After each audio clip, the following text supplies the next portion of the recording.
Welcome to Our Future is Kind, a podcast exploring how we build the future we want to live in, one kind act at a time.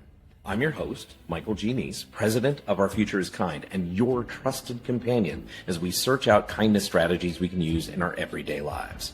Together, as we chase the idea of building a kinder future, we will interview experts in kindness, team building, human motivation, corporate culture building, relationships, plus politicians, artists, and those with a vision for a healthy and kind future, one we all want to live in and deserve to enjoy together. In addition to interviews, we will consider positive depictions of humanity's future in art, literature, the movies, and media. And we will issue kindness challenges each week, give an update about Our Future is Kind, the company, and what it's doing to stay true to its mission.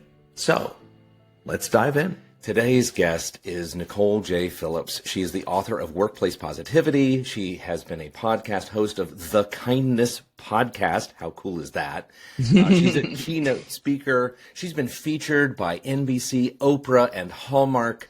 Please give a warm welcome to Nicole Phillips. Oh, Michael, thank you for that. I love it. It always makes me sound busier and more exciting than I actually am. So, Oh, you can't hide your light. You can't put your light under a bushel. Yeah, you're you sweet. glow, and we're glad to have you here. I introduced you. I gave you that very light introduction. I want you to tell our listeners, though, what makes you you. I am a 7 on the Enneagram. So anyone who's familiar with Enneagrams will go, oh, I know what that means. And anyone who's not, don't worry about it because I'm going to tell you. A 7 on the Enneagram means that I chase fun. I am always looking for the next adventure. And the flip side of that is when I don't have something to look forward to, I become very depressed.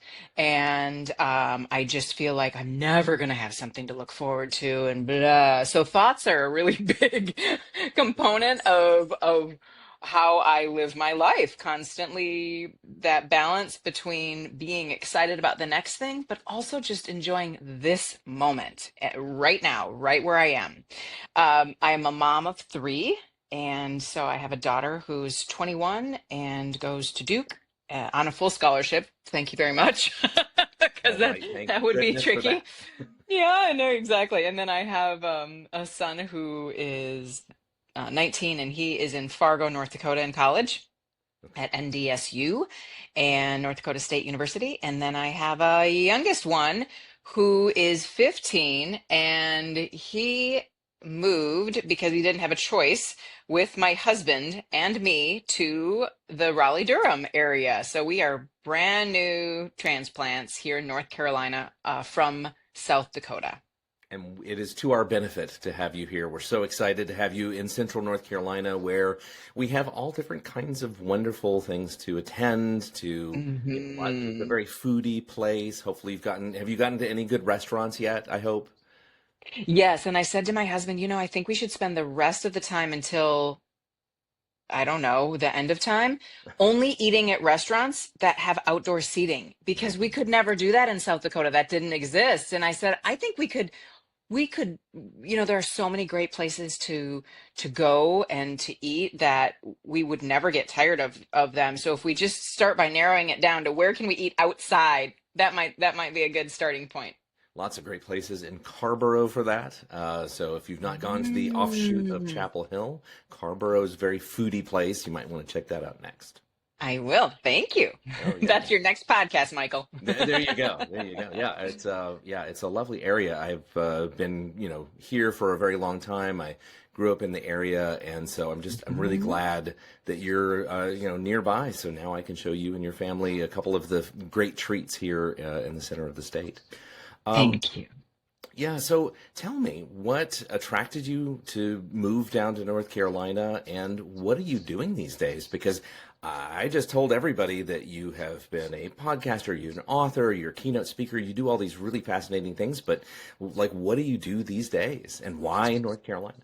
Yeah, that's an excellent question. So I think to segment things for people, prior to 2011, um, I was living kind of one version of myself, and there's always an evolution, I think, for each of us, right? And I'm married to a college basketball coach, so that means we move where the job dictates, and we have always done that. We've been married for 25 years.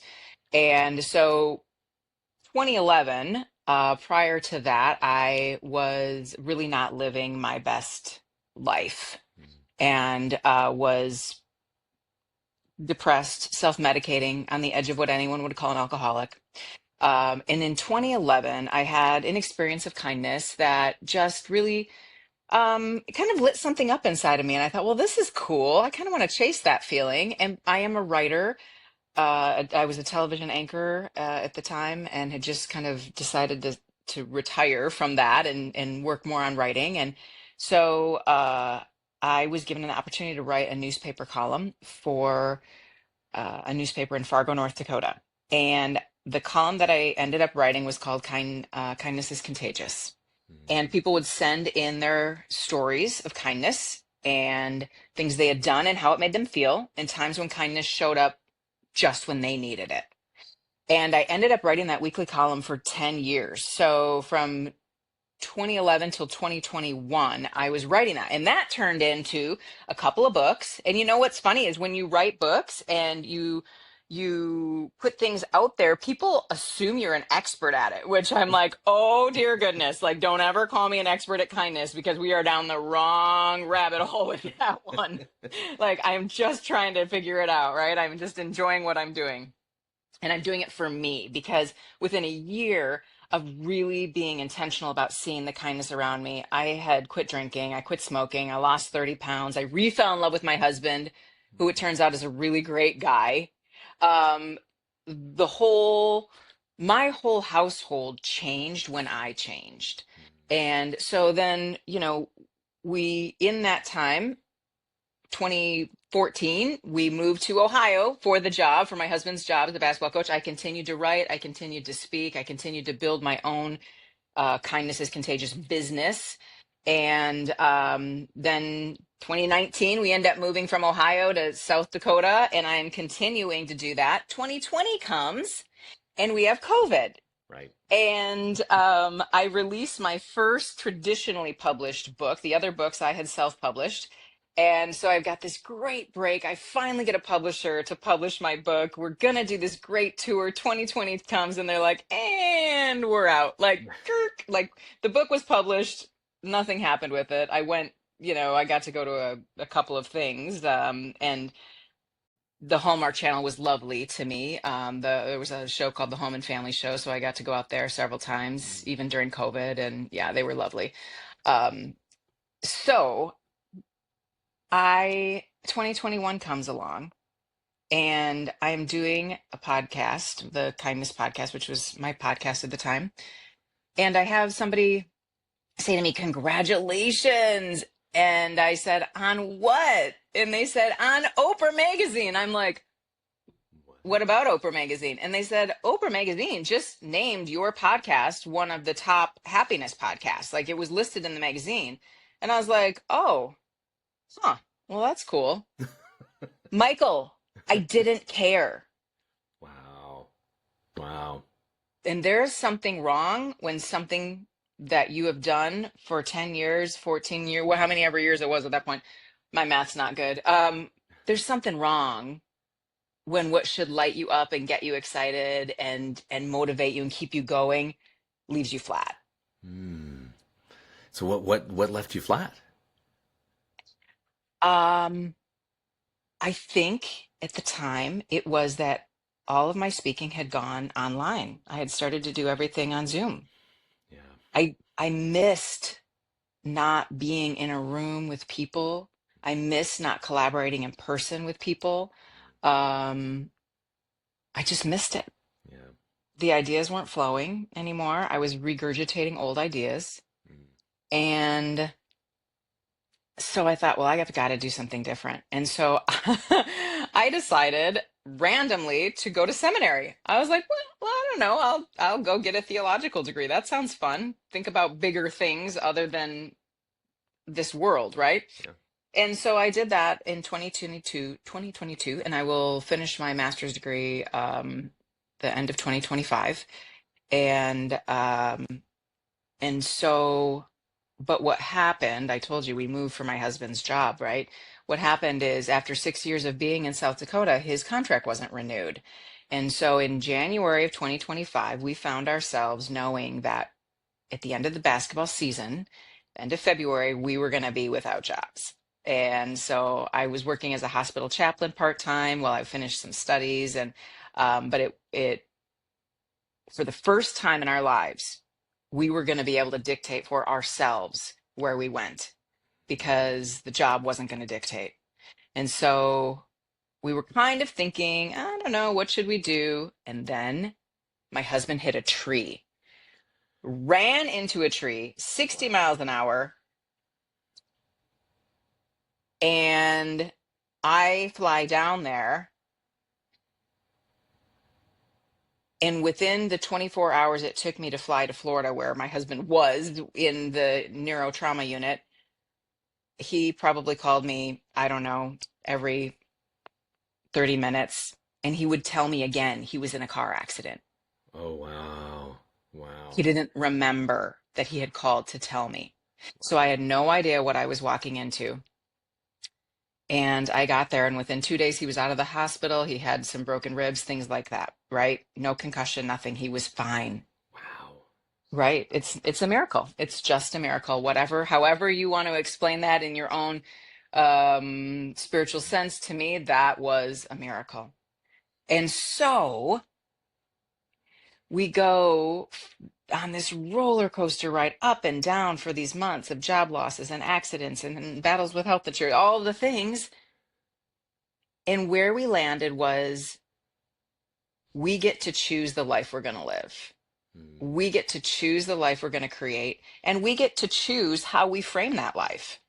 And so we can sit here and be really sad that we don't have jobs and be really worried that we're not going to have health insurance and be really terrified of the future.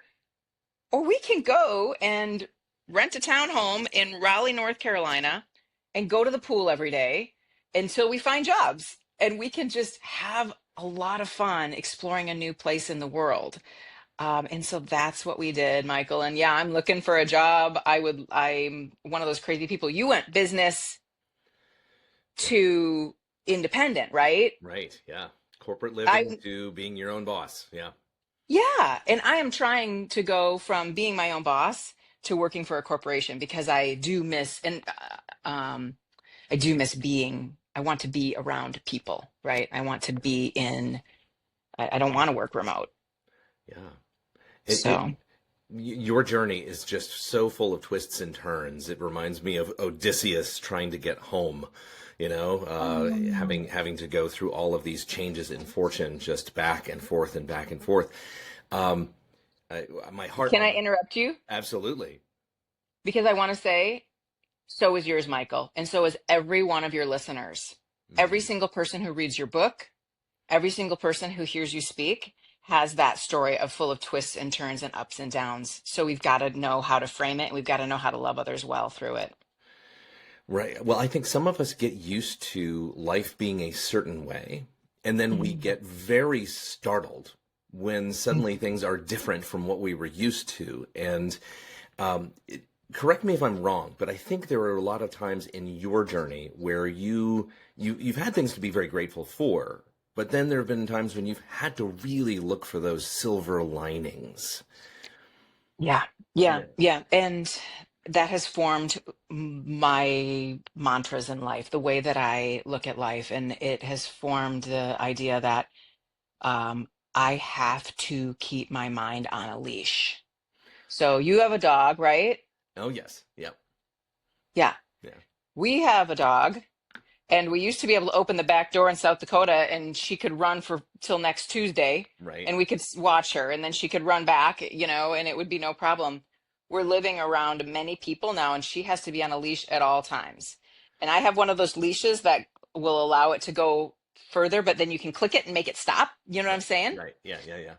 So my mind, my brain, my thoughts need to be on that leash as well because I can open up the leash and allow the thoughts to go, but then if I find my thoughts going to a place that isn't going to serve me, I can click the button of the leash and be like, "Er, that's as far as we're going to go. Okay, rein it back in, come back." But what I cannot do is open the back door and let my brain wander out to next Tuesday, because then it'll find panic or it'll find depression. It Well, has in the past. I know this. Yeah. yeah, I had a yoga instructor once who said something fascinating to me that's really stuck with me all these years, which is you are not your thoughts. Yes. And I that was such a moment of revelation where I was able to say, oh, I get to take the thoughts that really matter to me and that align with my values and my belief systems and my goals and chase those. And then the other ones that are maybe not quite so kind or that are not, heading in a direction that seems fruitful at all, I can rein those in. Do you feel that same way? Because that sounds like what you're describing. It's 100% what I'm describing. I mean, yeah, somebody can cut you off in traffic and you can spend the rest of the day thinking about how somebody cut you off in traffic. You can choose to do that. Right. And it's easy to do that. Like our brains naturally want to fall to that. That's those are the pathways in our brains to see the negative, right? And we choose to say that happened, and also I'm moving on, and to have something else to move your brain to. Now, I think it's really important. One of your previous guests had mentioned the words toxic positivity, Hmm. and I think it was Nikki Groom. Nikki Groom mentioned the words toxic positivity, and I love that because it's super important, especially in the work that we do when we talk about kindness, Hmm. to never um, be people who put our heads in the sand and say, "Isn't the world like everything's good? It's fine. Just look at the positive. Look for the positive." I'm not saying that, Right. right? Right. I'm saying when those brains when those thoughts in our brains try to park themselves in a place that isn't going to serve us, we choose to kick them out. Yeah, I think that's absolutely right. If you decide that you are going to look for things that will lift you, look for things that can lift others, I think that that is a way, it's a window into how you can lead your life, into how you can help others, how you can live those values that you have. Yeah, I think if you put blinders on and just say, "Oh, everything's great all the time," I mean, you're not noticing the world. I mean, the world Right. has an awful lot of ugliness in it, and Right. then you're not as effective in branching out and helping others. So I guess Yeah. a big question I have for you is, I mean, you wrote this column for so many years, and you've written books about kindness. You've had your own podcast about kindness, 6, 7 seasons. It was a long podcast. What are some of your favorite stories of when bad things are happening, but that person is able to still give kindness out into the world? Because those are the Yeah. ones that always fascinate me the most. Yeah, well, one of my very favorite ones, and one of the very first ones I ever stumbled upon, I love because it's so practical in the moment and it's something anybody can do. So there's a man who was in Fargo, North Dakota, and they have one of these little, like a little mini mall. And there was a coffee shop in the middle of this mini mall, and it was very a weird configuration, but you had to drive through the parking lot to get around to the drive-through of the coffee shop. Okay, so there's a lot of traffic in the area, and you can come at unfortunately you can come at the drive-through from two different angles. That's the problem. Oh, So he is driving from one angle to get like in front of this drive-through, and there's a woman and she's coming from the other angle to get through the drive-through, and they kind of stop where you're supposed to turn into the drive-through, and he said I could see her eyes through the windshield. Our eyes met, not in a loving way, but in her eyes was this, "Don't you dare pull in front of me right now." Like she just, like he said, I could feel the vibes coming off of her and it was not good. And just when he was like, trying to figure out like what's going on here, she floors it into the drive-through, like just right in front of him. And so he parks his car, goes into the drive-through, and he says to the barista, "I want to pay for whatever that woman is ordering right now." Um, and I said, why would you do that? Like, she just, I mean, if the windows were down, you probably could have heard what she was saying to you, but she just basically totally disrespected you and preferred herself over you, and was it was not a good moment. And he said, "Yeah, I know." He said, "And I could have carried on with my day and thought all day long about how terrible people are. I could have gone to work and told everybody else how terrible people are, and then they would have told me, I know, right? And then we would have commiserated about that. Or I could spend 5 minutes and $5, and I could go around for the rest of the day thinking about how clever I am." Mm.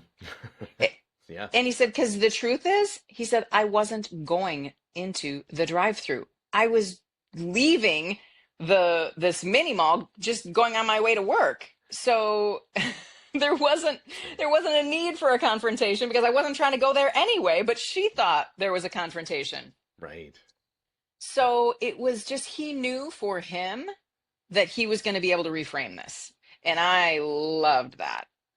Yeah, Sean Acor talks about how if you do really good, positive, kind actions for other people, there is some point later on in the day when you can say, I'm the kind of person who does these great things. And you can, Right. and you can feel really good about it. And why not? Why not have that be a Yes. part of how you live your life to kind of give yourself some kudos, right?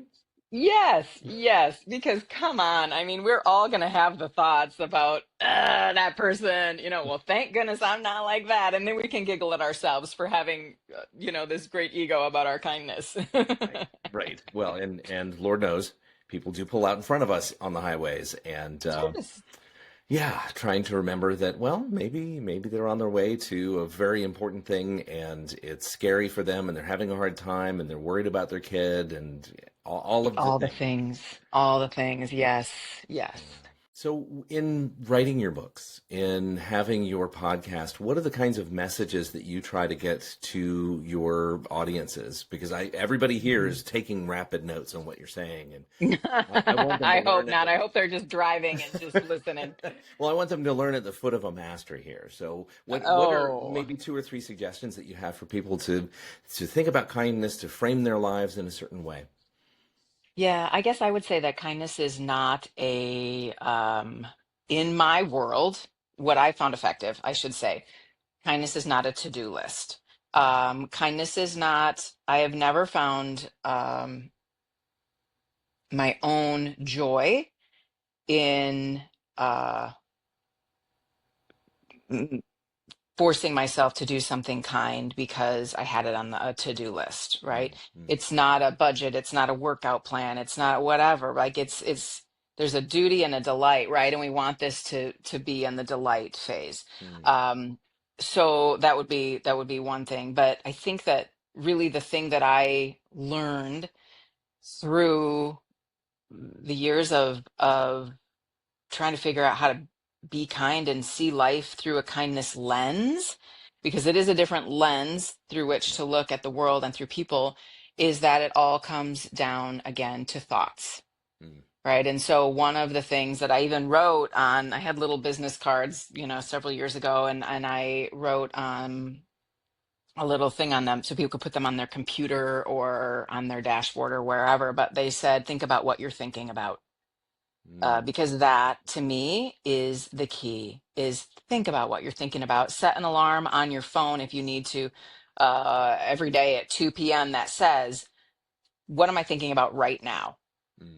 Think about when you get out of the shower, what are you thinking about? Michael, I spent years getting ready in the morning, looking at myself in the mirror and saying, man, like everything kind of went south, didn't it? Like I was Miss Wisconsin in 1997, right? Yeah. So the peak of my health, right, was, when I was, yeah, you peak when you're 20 and then you're like, well, now what? Everything has gone south, right? And so it does not, the truth of how a person looks or the truth of how a person feels Mm-hmm. has nothing to do with what is actually in front of them. It has to do with what's in their mind.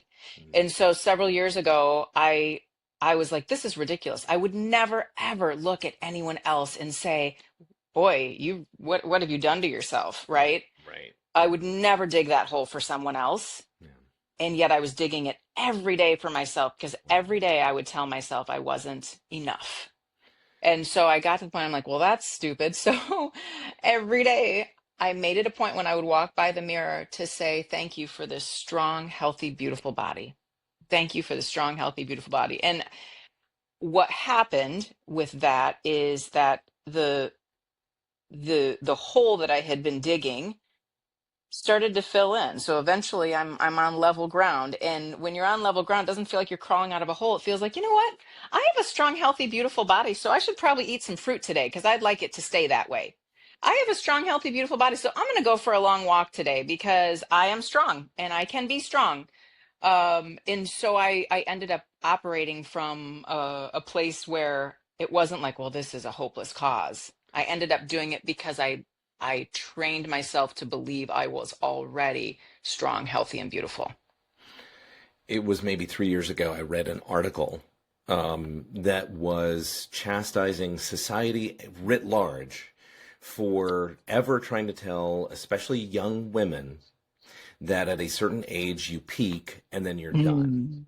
Mm. And I Mm. remember loving that article, partly just because I think men also go through a phase of like, am I looking okay? Is this all right? But Of course. having daughters and having people in my life who also have been fed this narrative, Yes. it feels so hurtful and so unkind. So I'm hopeful that everybody who just watched you and listened to you, that they took some notes on, okay, how do I show myself some kindness? Health, strong, healthy body. I love that mantra. I love that mantra. And for different people, their mind is telling them something different. There is somebody out there whose mind every day tells them, you know what, you're really not very good at that. You shouldn't do that because you're not very good at that. Oh boy. Okay, change your own narrative, right? And Right. I'm 50 years old and I'm like, wow. You know what I've started telling myself recently since this move? I'm a world changer. That's what I'm telling myself.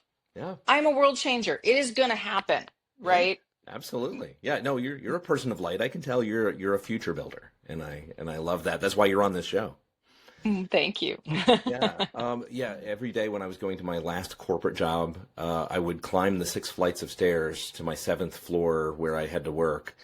And every day I would go up and down the stairs to move my car from the charging station or to the charging station. And I would just go up and down the stairs. And a few of my colleagues would look at me and be like, why are you doing that? You're a nut. We have perfectly functional elevators. Yeah, Are you right. scared of elevators? And I said, I have a friend who is wheelchair bound, and what she wouldn't give to be able to go up and down these steps, what she wouldn't give to be able to have the freedom that I have if I'm not exercising that right, that capability.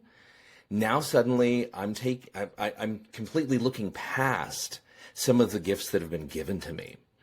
I didn't convince a lot of people to go Wow. up and down the steps with me by that particular note, but it's one that I just carry with me always, because what can be seen as this big, painful, terrible thing, like, oh, why are you enduring that? Man, what people wouldn't give for that. That's right. I had a friend who passed away at the age of 46. He was on my team at this last corporate job, and the times when I get stuck in traffic, I sit there and think, gosh, he would love to be stuck in this traffic with me right now, and I would love to have him here. So, Mm-hmm. Mm-hmm. Yeah, it's the whole I have to or I get to, right? And you have trained your brain to say I get to. And how beautiful that you've had teachers along the way, because we all do have teachers along the way. Sometimes we take their lessons and sometimes we don't. It sounds like you've taken those lessons. I mean, that's amazing. well, it Hmm. sounds like it's the same sort of lesson that you've been deriving, right? Things are happening to me or they're happening for me, Hmm. right? So, let's jump into that note for just a bit here. Divinity school. Hmm. Tell Yeah. me a little bit about that. Are you a person of deep faith? Is this something that you came to later in life? Tell me what your thoughts are if you're willing to do that. Yeah, I would say I'm a person of deep faith, but I would not say that I'm a person of deep religion. or a Okay. religious narrative. Okay. And it's interesting because I think when I when I went to seminary, I was a person of deep religious narrative. There was a particular narrative, a particular Christian story that I grew up with, and that I believed, and I thought, well, I want to learn more about that Christian story. Mm. And I went to seminary, and my professors, it was a Christian seminary, and my professors were very open for the first time in my life about saying, there's a lot we don't know. Mm. And we put this divine being, God, into a box, and we say, this is what God looks like, and this is how God behaves, Mm. and this is what we can expect of God. Mm. And simply by saying, this is what we can expect of God, sort of takes God's power away, right? And Sure. so all of a sudden, God maybe isn't some of the things that we like to say God is. Um, and coupled with that new narrative, and also the other thing that was really cool, I should say, is all of a sudden I was reading books from people in all over the world that had very, very different windows through which to look Mm. at the divine, right? And so I was like, oh, I never knew what I never knew how a Latino man in raised in this third world country felt, but now I'm reading his book, so now I know, right? Like, huh, Right. that's interesting. And it just cracks that all open. But the other thing that happened at that same time as part of seminary is that you need to do some clinical pastoral work. And so that for me meant being a hospital chaplain. So I spent 2 years part-time as a chaplain, and that was great learning ground because I sat with people who found the divine in everything or nothing. And the job of a chaplain is not to come alongside and say, let me tell you about this Christian narrative that I know. The job of a chaplain is to be a calm in the middle of the storm. Mm. And when people are ready, to help them make meaning out of what they're going through and to find sources of hope and inspiration. I had one patient, and her source of security was an invisible flying squirrel. I literally sat with her in her room in the behavioral health unit, and she was apologizing for her invisible flying squirrel that was going around the room and was interrupting us during our conversation, right? Um, and that was her security blanket. Mm. Okay. And so to come alongside someone and to not laugh at them or be like, that's ridiculous, that's silly, you really do need help, whatever, and Right. instead say, tell me more about that. Yeah. Tell me more about how you feel when your squirrel sits on your shoulder. Yeah. It's yeah. Squirrels are very cute, and I can imagine why people would get some comfort from it. So yeah, I'm just trying to think. Your ability to relate to other people seems to reflect a lot of curiosity and a lot of genuinely seeing the other person's value, their worth, the treasure that's inside of each of us. Is that how you see it? Is that a piece of how you approach Yeah. people? Yeah, well, it's the piece that when I'm doing it well, Michael, it's the piece that curiosity is, when I'm doing it well, I'm curious. When I'm not doing it well, I'm judgmental. And so both of those live inside of me all the time. And yes, it's the one thing as a chaplain that I think first day on the job, they taught us how important the words are. I wonder if, or how does that, to just instead of saying, well, this, but just to kind of slide an idea out there. Like, I wonder what this would look like. And then we're open for a conversation, right? Yeah. Yeah, I think so. Spirituality is one of those things that interweaves with kindness sometimes. And what I have been observing in, across my life is that occasionally to me, it feels like religion is weaponized. That there is that sense of Oh yeah. judgment, that there is that sense of, you have to do it this way or you are wrong, and therefore you are worthy of punishment. Can you talk a little bit about that and how you approach anybody who comes to you and says, well, that's not how it works? Come on, Nicole, you Mm. know that that's not how that works. We can't trust these people, or those people fall into a category where clearly in our religious text it says no. I'm not standing on a mountaintop saying you're all wrong or you're all right or whatever. Right. Yeah, I think you've struck a real chord here for me, where we tend to classify and Mhm. stereotype based on particular, words. And, I'm an agnostic, meaning I don't think I have any answers. Like I'm always seeking some great answers, but I don't know that I've ever heard the call. I don't know that I've ever not been in the presence of the divine. I don't know, because I'm always driven by my love of people.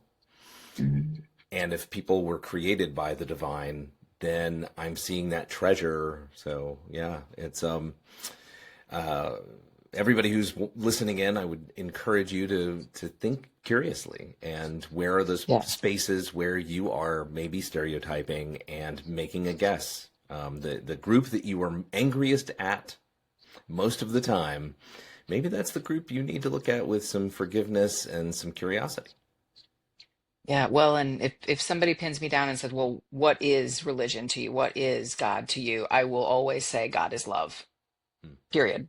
And if to me but that's me, right? And if it Right. doesn't fit into that category, where, and also I believe that miracles still happen every day. I mean, Albert Einstein, everything's a miracle or nothing's a miracle. Well, guess what? I'm going to consider the fact that the people who pick up the trash came, they took my trash and they took it away. Like that is a miracle, right? To me, I didn't have to figure it out. So everything's a miracle to me, and that's just a fun way for me to live my life. Clearly, you and I think very similarly on how things work, because every time something really good happens, even tiny, I'm like, oh, thank goodness for that. Yes. Yeah, and that to me is like slap a name on it. It's the divine, right? So you can say I'm an agnostic and I can say that's the divine, and it's the same. Right, right. Yeah.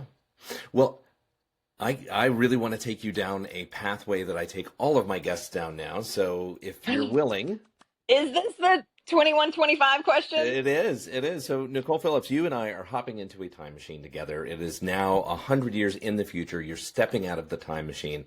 And before you step out, I say, we did all the right things. We did everything right. We didn't make any mistakes. We really nailed it.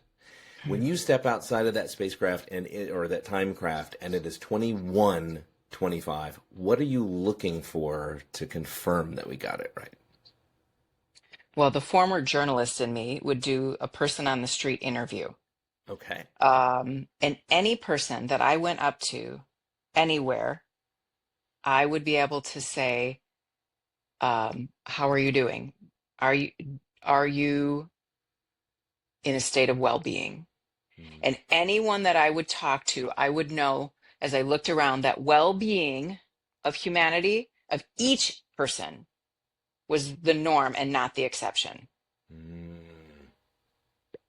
And I will say, I don't mean that to mean no one has car accidents, no one has financial trouble, no one has any of those things. I mean, well being to the point of when the bad things happen, people know they're supported. They know they have a tribe. They know I have someone to lean on. That to me is well being. Because guess what? We're not going to cure all of the things that I wish we could cure in 100 years. And so, like, to make it really practical, I think helping people be in a state of well-being simply because they know that they're loved and supported and somebody's got their back, I think that's possible in 100 years. I think it's possible in much fewer than 100 years. Yes. Let's absolutely hope. And gosh, I can't wait to see that interview. Let's get the time machine fired up right now. That's right. So now here's the big question. What are all of those right things? We did right things. Yeah. What are those right things? So I really think that falls in to each individual in two different classifications. So each individual, me, I need to, it's going to go back to thoughts. I need to learn how to tether my thoughts. I need to learn how to think about what I'm thinking about and choose to have a perspective that serves me, serves my mental, physical, spiritual, all of the well-being, right? And so because bad things are going to happen, and you, again, in the middle of that, am I going to say, oh, woe is me? Yes, there's going to be a hot minute where I go, oh, woe is me, this just happened. Sure. But are we going to sit in the oh, woe is me, or are we going to move on? Like, okay, oh, woe is me. And, like, what's the next thought? Where am I going to park my brain that's healthier than where it is? So each person learns where to park their brain for optimal health. Also, each person tends to their 1 square inch. Every one of your listeners has a sphere of influence. And every one of your listeners has the ability to love their 1 square inch of influence well. And some of your listeners are going to feel like their 1 square inch needs to also include activism for something. And so that's great because your heart bleeds for something different than my heart bleeds for. But if we each lean into that thing, we get a lot done, right? And I think that the other thing about the optimal health is that there was a study out of the United Kingdom, and they talked about emotional and behavioral contagion. And what we know is that when our personal well-being is 3 degrees of separation from someone else. So if I am feeling well, happy, what name it, right? Like if I'm vibrating the way in it I need to be, my friend is going to feel that way. Her level of happiness is going to come up. And there are numbers to that. I don't have them memorized right now, but her level of happiness is going to come up. But her friends who I don't know, their level of happiness is going to come up because of her level of happiness. And it goes 3 out is what their research says. So there's this ripple effect to kindness. There's a ripple effect to each person living their best life in whatever way that looks. So by reining in our thoughts, paying attention to them, making sure that we know what we are doing and how we are vibrating and quivering, I think that's such a lovely sentiment. Yep. Think about what you're thinking about. Yeah. So there are hard days. There are days when things are not going your way. And so your husband hit that tree. You suddenly weren't enamored of your job. You were not really loving what you were doing. There are going to be those hard days. What do you do to find inspiration to bring yourself back up to that level and to find ways of being kind to yourself and to everybody around you? Yeah. Well, what it is for me is going to be different for you, but each of us, I think, needs to lean into what lights us up. You know what lights me up, Michael? The Wheel of Fortune, The Amazing Race. Like, I truly, truly believe I am going to be on both the Wheel of Fortune and the Amazing Race someday. So I watch them. I prep for them. When I'm doing a hard workout, I'm like, this is because I'm going to be on the Amazing Race someday, and I'm going to have to carry 400 wine bottles up 8 gazillion steps, right? Like, I think these things to myself, and it lights me up. And when you're lit up, that creates energy. And when you create energy, that's where you have energy for your best self and for kindness, right? And so, yeah, my things might be silly and they might be different from somebody else's, but I spend time reading books that bring me joy. I spend time, when I feel like I need to go for a walk, I do that. But um, I have those sorts of daily practices, and um, and I lean into what lights me up. It's wonderful. Do you have any particular books at the top of mind that you have been reading lately or that you turn to pretty frequently? One of my very, very favorites is a man called Ove, Mm. and it's fiction, but it is about the perspective change of this man who is a senior. And so that's a nonfiction one. Or I'm sorry, that's a fiction one. A nonfiction, anything by Bob Goff. Love Does, Everybody Always. Those are two by Bob Goff. I just really, yeah, those are ones you can go back to read again and again and again. And, anything that helps me dream bigger.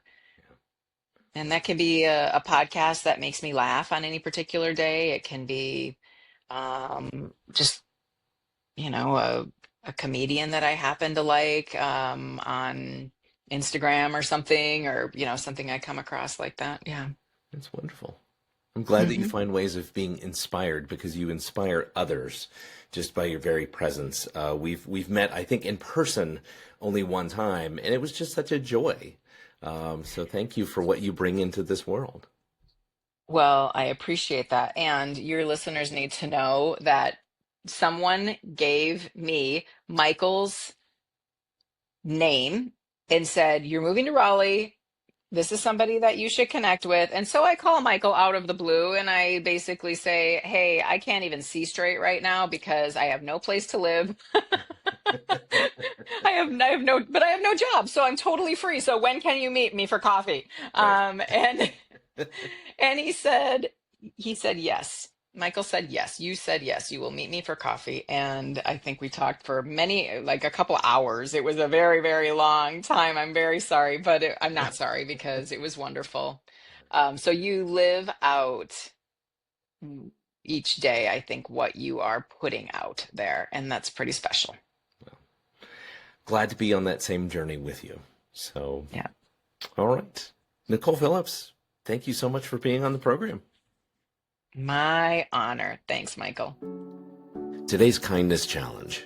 Use Nicole's mind leash concept to do something for yourself. Today, practice thinking about what you're thinking about. Set a timer to check in with yourself 2 to 3 times during the day. If your thoughts wander to fear, self-criticism, or judgment, gently click the leash and redirect them to kindness, gratitude, or curiosity. Want to stay inspired so you can stay kind? Read Workplace Positivity by Nicole J. Phillips, available on Amazon. Explore more of Nicole's story on NicoleJPhillips.com. And look for Oprah Magazine's top-rated kindness podcast, searchable on Apple and Spotify. Thanks again for listening to our Future is Kind podcast, a podcast in search of a kinder future. Go out there and do something kind.